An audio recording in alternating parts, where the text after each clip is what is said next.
জানো মা, আমি না কবিতা লিখেছি, তোমরা পড়বে কি তা?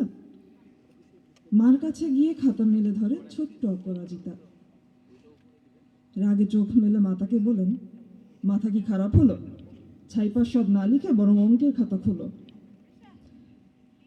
মুখ ভার করে গুটি গুটি পায়ে গেল সে বাবার কাছে। কবিতা লিখেছি।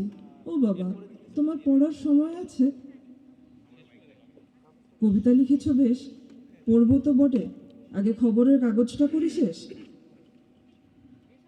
অগত্যা গেল দিদিটির কাছে, ডাকলো সে, দিদি আয়, দেখ না কেমন ছবিটা এঁকেছি ছোট্ট এই কবিতায়। দিদির দু চোখে টিভি পর্দা ঝলমলে রোশনাই, বলল, কবিতা? তুই লিখেছিস? কবিতা না, ওটা ছাই। অপরাজিতার চোখ ছলো ছলো, বুকে কান্নার ঢেউ। তার লেখাই প্রথম কবিতা দেখল না পড়ে কেউ। একা ঘরে বসে সামনে তাকালো মালাতে সাজানো ছবি। স্নিগ্ধ দু চোখে রয়েছেন যে সহজ পাঠের কবি। কবিতার খাতা মেলে সে ধরল, ঠোঁট দুটো থর থর। বলল, ঠাকুর, কেউ না পড়ুক, তুমি এ কবিতা পড়ো। কি জানি কি করে কি যে হয়ে গেল, এ কথার সাথে সাথে রবি ঠাকুরের মালা থেকে ফুল ঝরল সে খাতাটাতে।